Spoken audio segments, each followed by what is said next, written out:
Get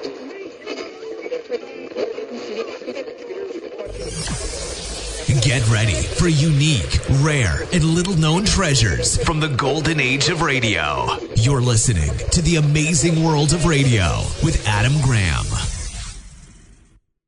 Welcome back. Well, as was usual with Cavalcade of America programs during World War II, the program, whatever the history it was talking about, invariably ends up tying into World War II as almost a history sermon. The idea here seems to be that they are not necessarily honoring Columbus as a man, but Columbus for what he represented in the efforts of all of those to discover, to be bold, to follow a dream despite the laughter of the crowd.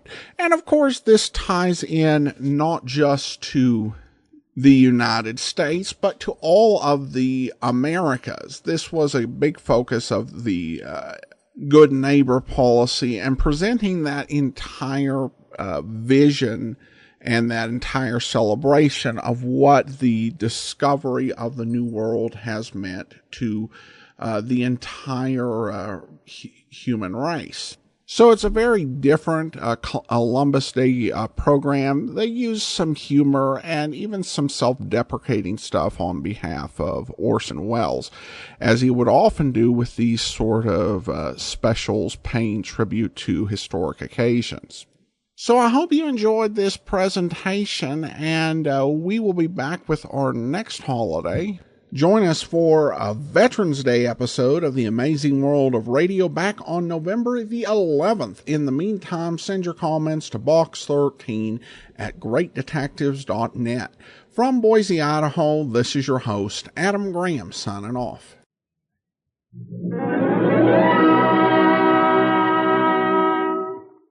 Starring Orson Welles in Admiral of the Ocean Sea on the Cavalcade of America, sponsored by DuPont, maker of better things for better living through chemistry.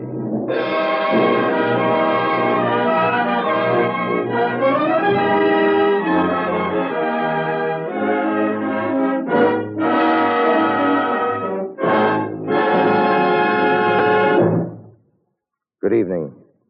This is Orson Welles. In an old book in a library in the city of Seville, this is written. An age shall come after many years when the ocean will loose the chain of things, and a huge land lie revealed. The quotation is from an ancient Roman play by Seneca. An age shall come after many years when the ocean will loose the chain of things, and a huge land lie revealed. In the old book in Seville, these lines are followed by this one. My father fulfilled this prophecy on October 12th in the year of our Lord, 1492. Today is October 12th, 1942. Hello, Americans. This is our birthday. This broadcast is part of the celebration. It comes to you in the principal American languages, and you're hearing it in every country of our hemisphere. Happy birthday, everybody.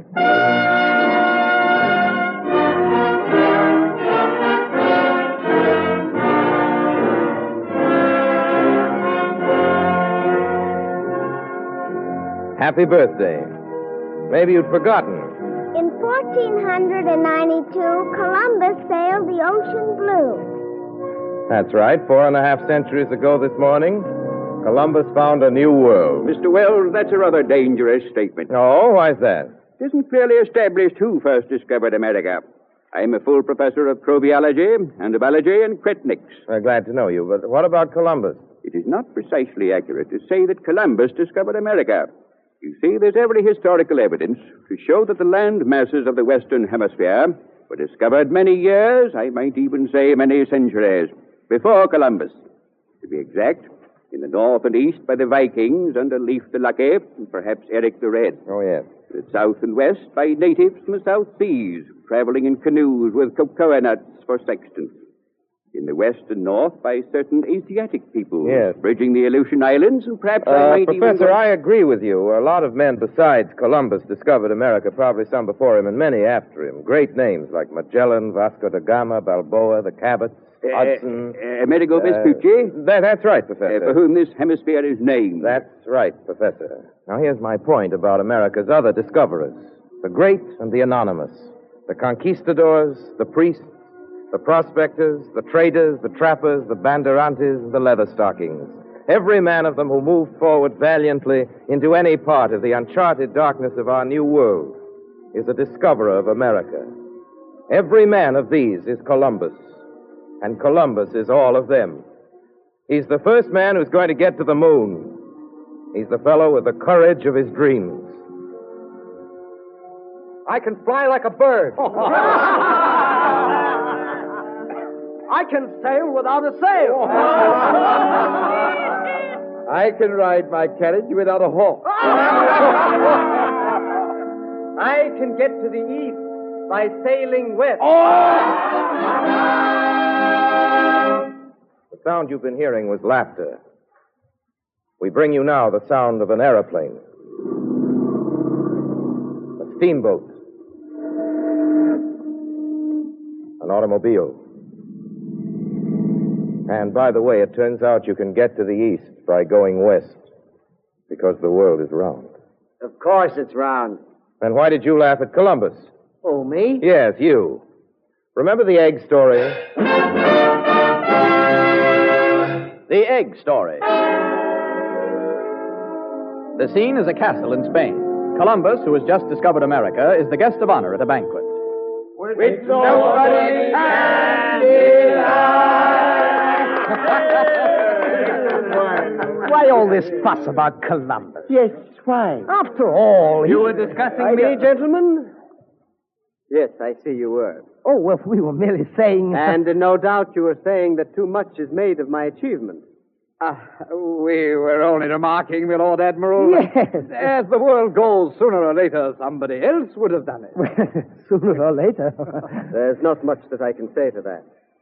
But here, you see, I have a hard-boiled egg. An egg? Egg? Hard-boiled? And hard-boiled egg? Hard-boiled eggs in the 1490s? Yes, the poached egg hadn't been introduced yet. It was to be discovered several years later in Mexico by Sister Juana de la Cruz. He has an egg. Yes. And I should like to ask you to make this egg stand on end. Stand on end? What a curious request. Here, give it to me. It rolls over. Oh, of course it rolls over. Here, let me try. What's going on? Wait now, wait. This is obviously quite impossible. Is it impossible? Yes. Impossible. Watch. I crack the shell gently on the bottom, and the egg stands. Oh, stand. Of course. If you do it that way. Yes, but nobody else thought of doing it that way. I like that yarn, because it tells us something about the man himself. He had wit as well as courage, it would seem. Too bad we don't know more about Columbus. Columbus is not necessarily the correct name. It's given severally as Colombo, Colon, Colum, Columba, and Colonus. Thank you, Professor. Anyway, he came from Genoa, which makes him Italian. Well, evidence has been brought forward that he was Corsican or possibly Majorcan. Oh, well. Another theory would make him a Greek. There are also claims that he was English, Portuguese, German, French, Jewish, Spanish, and Armenian. Probably Italian, though. Indubitably. Thank you, Professor. Also, everybody seems to agree that his red hair was prematurely gray and that he was freckled. Well, as to the freckles... Never mind about the freckles. What we care about is that 4½ centuries ago today, he arrived on our shores. Christopher Columbus, the Admiral of the Ocean Sea, with 3 ships in his command. Everybody knows their names. The Santa Maria, the Pinto... Oh, excuse me, Mr. Wells. Yes, little girl? The name of the ship was the Pinta, not Pinto. That's the Pinta. That's right. That's right, little girl. You know the name of the other boat? The other ship was the Nina. That's what I said. Columbus set sail from the coast of Spain on August 3rd, 1492. It took him 34 days to cross the Atlantic, if you count from his last port of call, the Grand Canaries. The Grand Canaries. There's the glamour of voyaging in that name. His last port of call, you said it was. That's the word, all right, call. Call. Baghdad. There's a call to that name. Pango Pango. Timbuktu. The Grand Canaries. Not that the Grand Canaries can have sounded very special to Columbus. Other words quickened his blood and meant adventure. The Indies, Zipangu, the islands of spice, Cathay, the empire of the great Khan, Oriental places, the fabled East that he sailed west to find. And there were others, names he'd never heard, singing names for Europeans after him to learn. Cuzco, Chichen Itza, Orinoco, Saskatchewan, Mississippi. Some say that Columbus was only and merely practical. They say all he was after was a shortcut to India, just that, a shortcut. Maybe. Maybe the unknown can only be explored by men of no imagination, but I think you need imagination to make the try. Can't have been pleasant, that first crossing. Somebody once said that adventure is an attitude taken toward discomfort. Imagine the first day of that first Atlantic adventure. September 8th, 1492. Here's Columbus ready to up anchor and away, his 3 caravels dancing in a sharp northeasterly off the Grand Canaries. My lads, we head away now to the west. There it's still dark, but not quite dark. For look you, hanging low and so bright. See that westering star? I know that star. I know it well. Our course is set by the star of the north, lads, but we sail toward that one, the star in the west.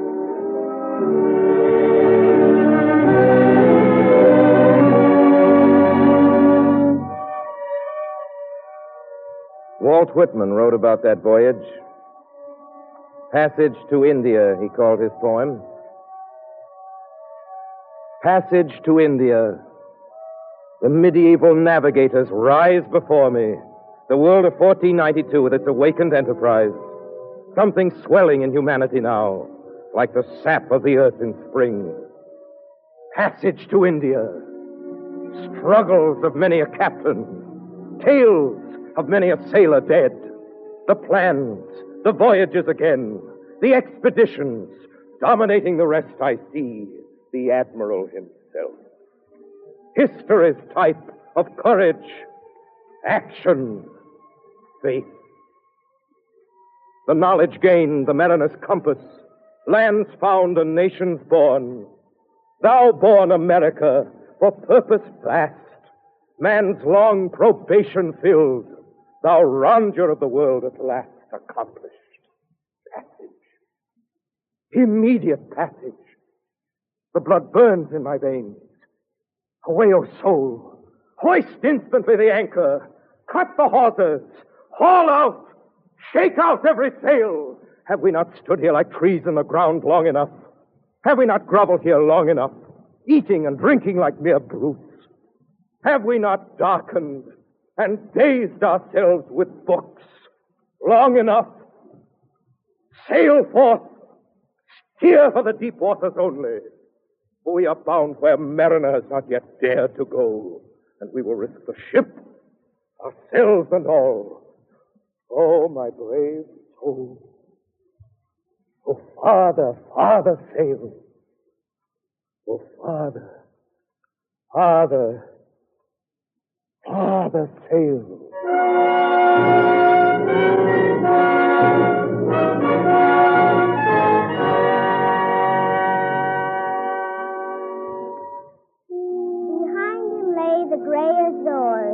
Behind the gates of Hercules, before him not the ghost of shores, before him only shoreless seas.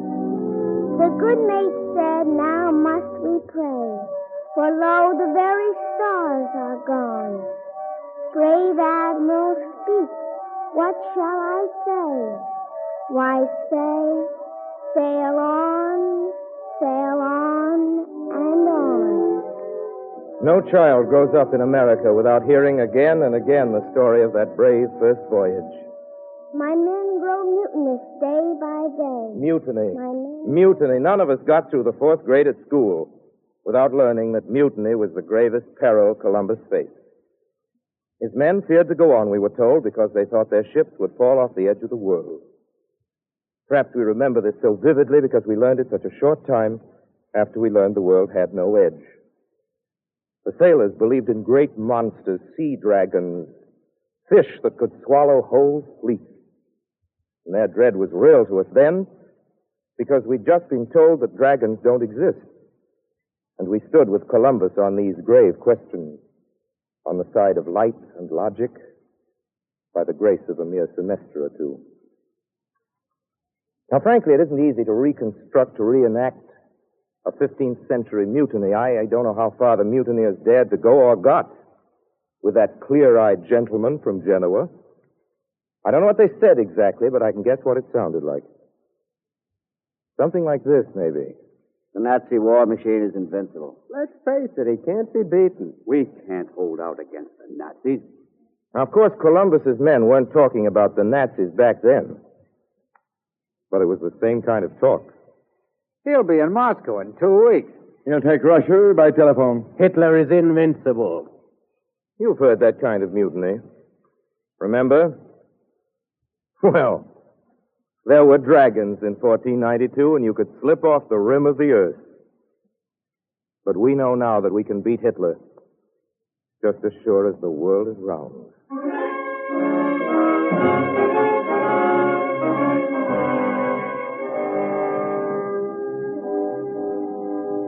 "32 days out, and 2 days to go, and they nearly turned back. Then, on the 33rd day, Columbus made this entry in his log. Today we saw a bird.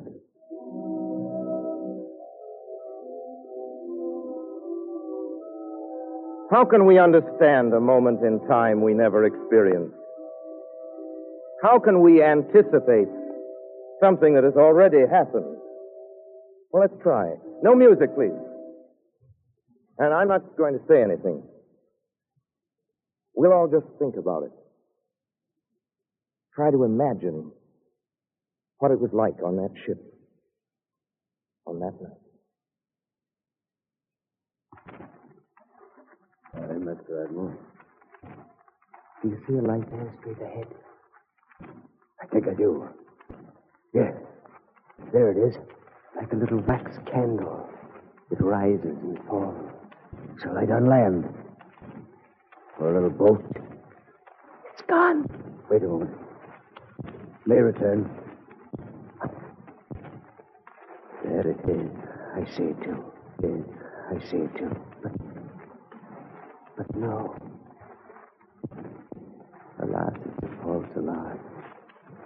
A western star, just ready to set, with a wisp of cloud or some low sea mist that gives it that strange, warm glow like a lamp, that makes it glimmer and then go out. Better luck next time, Master Christopher.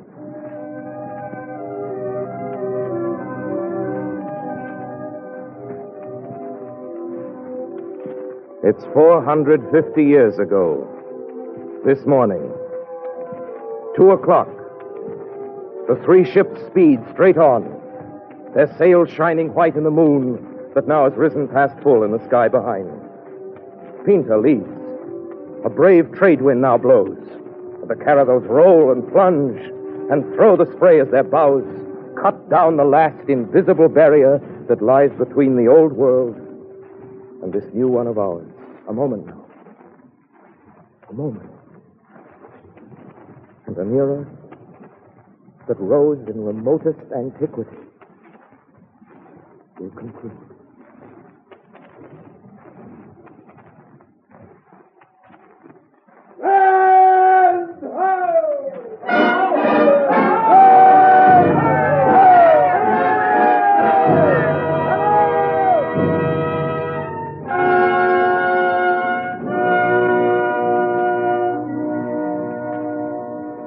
If this be the Indies, then I've done what I set out to do. But if this should not be, who is there now who is able to say this is not a land far greater still? To that land and the men of that land, I say, And to them who follow them through ages to come, to the sons of this land we see here, stretching forth, I say, lock this night in your heart. For on it, a man's dream came true. Passage to more than India. O secret of the earth and sky, of you, O waters of the sea, O winding creeks and rivers, of you, O woods and fields, of you, strong mountains, of you, O pampas, of you, gray rocks, O morning red, O clouds, O rain and snows, O day and night, passage to you, O sun and moon, and all you stars, passage to you.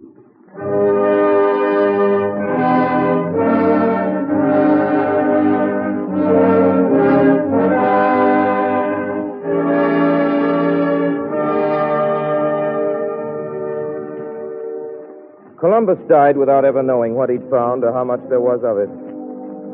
Took a long time to find that out. As a matter of fact, we don't know it all yet. There are big sections in our part of the Atlas still marked unexplored. But these things we do know.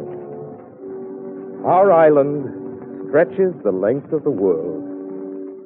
We have great rivers: the Amazon, the Mississippi, the Orinoco, the Columbia, the Yukon, the Paraguay. We have great mountains: the Andes, the Rockies, the Sierra Madres, the Appalachians. We have lakes: Titicaca, the Great Lakes, the Great Salt Lake. We have the brush of the Mato Grosso, the jungles of the Amazon, the swamps of the Everglades, the deserts of Chile and Arizona, the falls of Niagara and Iguazu. We have timber and quarries and iron. We can build a world. We have coal and oil and water. We can run a world. We have wheat and corn and cattle. We can feed a world. And ours is a tolerant land. Summer and winter live in it side by side. And we're so rich that we can change the tide of history with only a small part of our natural wealth. In the crew of Christopher Columbus was a man who is alive today. I will repeat that. A member of Columbus's crew is alive today. Happy to have him with us here in the studio, ladies and gentlemen. I want you to meet Jose. I'm terribly sorry. Forgotten your name? I've forgotten the last one myself. Just call me Jose or Jose or Joe, whatever you like. Yes, sir, man and boy. I've been around for quite some time. Well, how'd you happen to sign up with Columbus, Joe? I just happened to be around. Didn't spend much time here at first. None of us did. Made several crossings.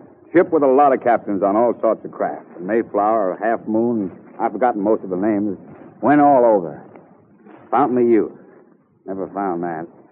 El Dorado. That never turned up. And those Amazon women. I never saw them. But that Pekin Darien. Well, I suppose you saw a lot of things for the first time, Joe. Well, a lot to see. Mountains, lakes, and rivers. They were always claiming them in the name of the king. I carried the flags. Different flags, of course, different kings. I don't remember their names either. Billy the Bald, Charlie the Flat, Peter the Evil, or whoever they were. It doesn't matter now. What made you finally settle down? I don't know. Got used to it. Didn't seem any sense going back after a while. Nice people around here. Nice country. What'd you do? Oh, a little bit of everything. Farmed, prospected, cut down a lot of trees. Sometimes didn't do any work at all. Just sat around and let somebody else do it for me. Mm-hmm. Anything else? Hunting, fishing, bell ringing. What? Bell ringing. There was a time we were always ringing bells. What for? Celebrating. You see, we claimed all these countries in the name of the kings. But the kings were all too far away to mean much, and after a while, they didn't mean anything at all. So we started doing things in the name of the people. That was a new idea. That's why we rang the bells. The people. Well, that's something to ring a bell about. And, that was another new idea. Speaking of the people, I'd like you to meet a friend of mine. Oh, how do you do, sir? Your name? You can call me Joe. Indian Joe. He's been around a lot longer than I have. Built some beautiful cities back in the old days, didn't you, Joe? Sure. He's got something to say. Here it is. A lot of good things came over here from Europe, Africa, and Asia. But a lot of good things were here to begin with. Put them all together, you've got something new. Sure. Brand new. Well, that's part of what I was starting to say. I know. I heard Bolivar make a speech about it once. And Henry Clay. Yeah, but right now, it's really beginning to come true. Americans all over the Americas are honestly anxious now to get to know each other better. To play together and fight together. Well, let's put it this way. America is being discovered again. This time by Americans. Joe, I think you can start ringing those bells again. Any concluding observations? Nope. That's it.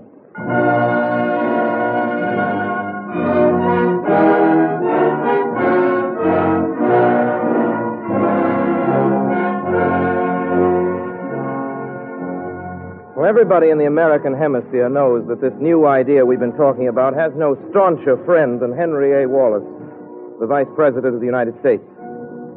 I went to Washington last week to get his advice on this program, and I also asked him for a few words on its occasion, our American birthday. And he didn't promise me he'd prepare us something in a day or two and send it along. He simply picked up a pencil and wrote it out for us, there and then. Here it is. The New World in 450 years has transformed the Latin and Anglo-Saxon cultures into what might be called the new democracy. The new democracy looks to the future, not to the past. It looks to the rich soil and bright sunshine of America for strength. It does not exclude the old world, but it will develop its own strength to help the old world. May October 12th be the symbol of new world strength, of the new democracy, of abundance for all the peoples of the earth. Ladies and gentlemen, that about sums it up. Happy birthday again. Many happy returns of the day.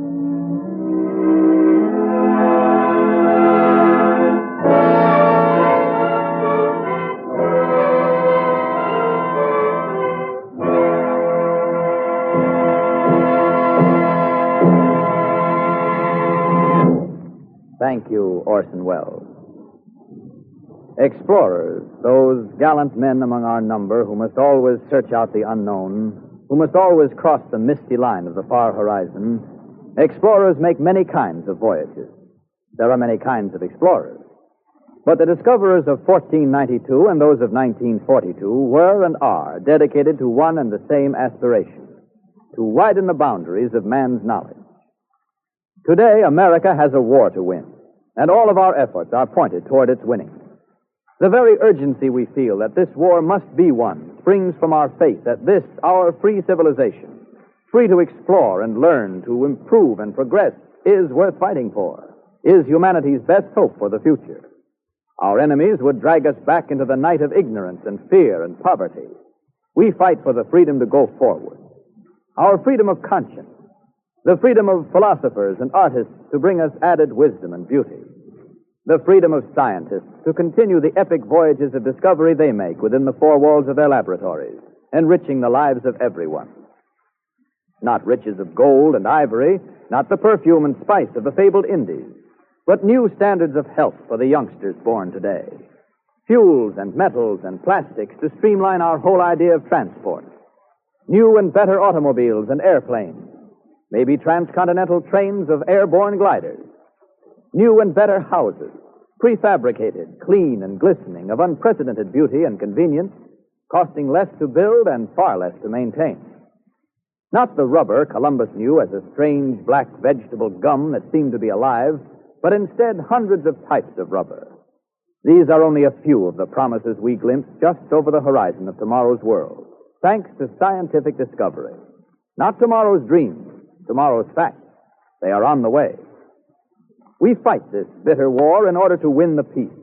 We fight, as the president of the DuPont Company recently said, so that the war and the peace will both be victories. Today it is this thought that guides and inspires the men and women of DuPont, who in time of peace work to bring you better things for better living through chemistry.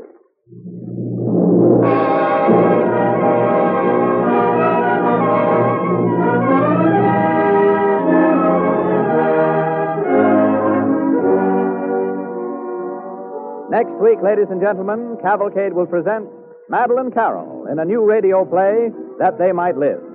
It is the story of a young immigrant who, a century ago, pioneered to emancipate women in the field of medicine, the results of which are being proven today by the gallant efforts of women doctors and nurses devoting their lives to the winning of the war. Next week, Madeline Carroll in That They Might Live.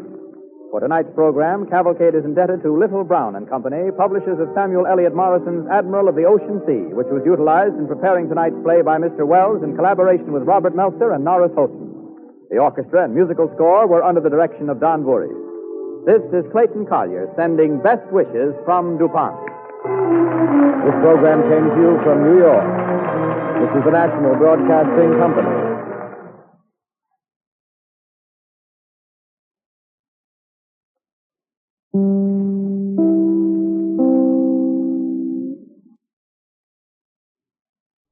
Welcome back. Well, as was usual with Cavalcade of America programs during World War II, the program, whatever the history it was talking about, invariably ends up tying into World War II as almost a history sermon. The idea here seems to be that they are not necessarily honoring Columbus as a man, but Columbus for what he represented in the efforts of all of those to discover, to be bold, to follow a dream despite the laughter of the crowd. And of course, this ties in not just to the United States, but to all of the Americas. This was a big focus of the good neighbor policy, and presenting that entire vision and that entire celebration of what the discovery of the New World has meant to the entire human race. So it's a very different Columbus Day program. They use some humor and even some self-deprecating stuff on behalf of Orson Welles, as he would often do with these sort of specials paying tribute to historic occasions. So I hope you enjoyed this presentation, and we will be back with our next holiday. Join us for a Veterans Day episode of The Amazing World of Radio back on November the 11th. In the meantime, send your comments to Box 13 at greatdetectives.net. From Boise, Idaho, this is your host, Adam Graham, signing off.